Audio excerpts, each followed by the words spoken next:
ভাই পাহাড়িদের আর কিছু ভালো লাগুক বা না লাগুক, আমার কাছে তাদের খাবারের ভিডিওগুলো অনেক ভালো লাগে। তাদের খাবার ভিডিও সামনে আসলে আমি একদম ফার্স্টে থেকে লাস্ট পর্যন্ত মনোযোগ সহকারে দেখি।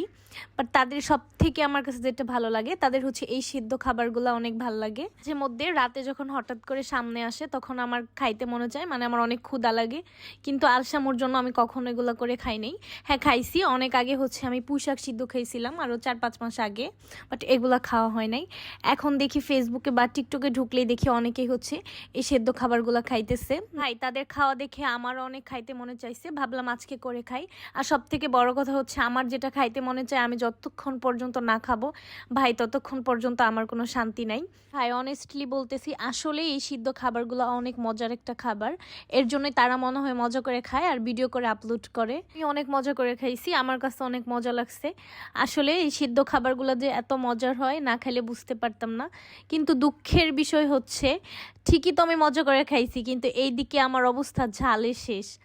ভাই এত পরিমাণ ঝাল হয়েছিল এই মরিচ ভর্তা আর শুটকি ভর্তা, আমার জাল খাওয়ার পর আমার অবস্থা খুবই খারাপ। কালকে অনেকটুকু ঝাল খাইছি, আজকেও ঝাল খাইছি। আর আমার চোখ দিয়ে পানি বের হয়ে গেছে, পুরো মাথা ব্যথা ধরে গেছে, পেট ব্যথা শুরু হয়ে গেছে। আসলে কালকে অনেকটুকু জাল খাওয়া হয়েছে, আজকেও জাল খাওয়া হয়েছে।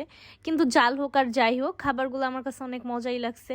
আর এমনিতে আমি ঝাল একটু বেশি খাই, কিন্তু আজকের ঝালের পরিমাণটা একটু বেশি হয়ে গেছিল, কারণ 2টা বোম্বাই মরিচ দিয়ে মরিচ ভর্তা করা হয়েছিল আর মরিচগুলার জাল ছিল অনেক। আর আমার পুরো মাথা ব্যথা ধরে গেছে। তো যাই হোক, আজকের ভিডিওটা এই পর্যন্তই। টাটা, আল্লাহ হাফেজ।